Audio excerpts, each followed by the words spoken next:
లంచం అడిగితే భరతం పడతారట. 3.5 సంవత్సరాల్లో 7గురిని పట్టించినట ముత్యంరెడ్డి. ఎవరు?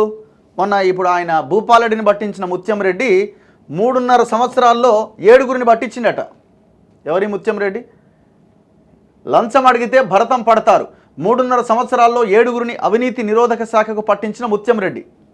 ప్రజల సమస్యలను పరిష్కరించడం ప్రభుత్వ అధికారుల విధి. ఇందుకు భిన్నంగా వారు లంచం డిమాండ్ చేస్తే ఎందుకు ఇవ్వాలి?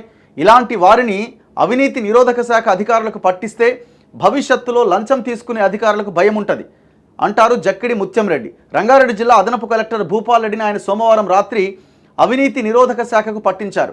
తన పొలంలోని 14 గుంటల స్థలాన్ని నిషేధిత జాబితాలో నుంచి తొలగించాలంటూ పలుమార్లు అభ్యర్థించిన ససేమిరానంతో ఏసీబీ అధికారులను ముత్యంరెడ్డి సంప్రదించారు. భూపాలరెడ్డితో పాటు మరో రెవెన్యూ అధికారి మదన్ మోహన్ రెడ్డిని అవినీతి నిరోధక శాఖ అధికారులు రెడ్ హ్యాండెడ్గా పట్టుకున్నారు.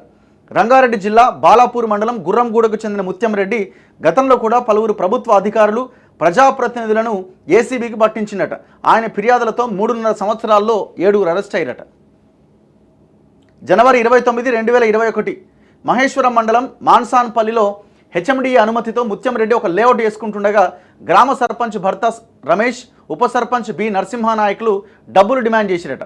ముత్యంరెడ్డి ఏసీబీని ఆశ్రయించి 4గురిని అరెస్ట్ చేయించిందట. అక్టోబర్ 4, 2019 అబ్దులాపూర్ మెట్ మండలం తుర్కయంజాల్లోని తన స్థలాన్ని మ్యుటేషన్ చేయాలంటూ ముత్యంరెడ్డి రెవెన్యూ అధికారి శంకర్ను కలవగా ఆయన 60,000 డిమాండ్ చేసినట. దీంతో ముత్యంరెడ్డి ఏసీబీ అధికారులను ఆశ్రయించి శంకర్కు 50,000 లంచం ఇస్తూ రెడ్ హ్యాండెడ్గా పట్టించిందట. మార్చి 29, 2024 మీర్పేటలో ఉంటున్న ముత్యంరెడ్డి స్నేహితుడిపైన ఒక వ్యక్తి తనకు ప్లాట్ ఇస్తానంటూ మోసం చేశారని తప్పుడు ఫిర్యాదు చేసిందట. కేసులో పేరు తొలగించాలంటే 20,000 ఇవ్వాలని మీర్పేట ఎస్ఐ సైదులు డిమాండ్ చేసిందట. ముత్యంరెడ్డికి స్నేహితుడు విషయం చెప్పగా ఏసీబీ అధికారులను సంప్రదించారు. 10,000 లంచం తీసుకుంటుండగా ఎస్ఐ సైదులను ఏసీబీ అరెస్ట్ చేసిందట. సో గట్టిగానే పడుతున్నాడు అన్నట్టు.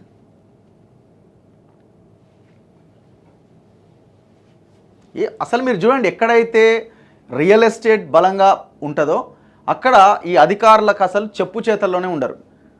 డౌట్ ఏం లేదు, వీళ్ళ వెనకాల మంత్రులు, ఎమ్మెల్యేలు, కథా వ్యవహారం పెద్ద మాఫియానే నడుస్తుంటుంది.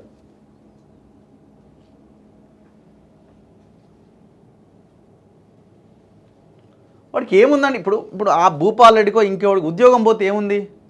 వాడు బినామీల పేర్లతో ఎంత ఆస్తులు పెట్టిండో ఏం లెక్క తీస్తారు? ఎంత లెక్కను తీస్తారు? ఓ 4 రోజులు పోతాడు, మళ్ళీ బయటికి వస్తాడు, మళ్ళీ అదే డబ్బులతో మళ్ళీ మేనేజ్ చేసుకుంటారు వ్యవహారాన్ని.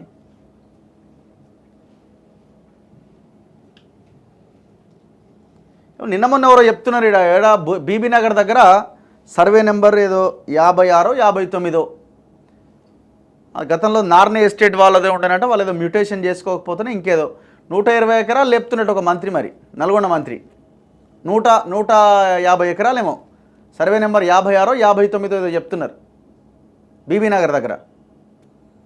ఆయన సడ్డగుడు ఒక ఆయన కార్పొరేషన్ చైర్మన్ ఉన్నాడట. మొన్న పదవి వచ్చిందట. చెప్పాలి మరి.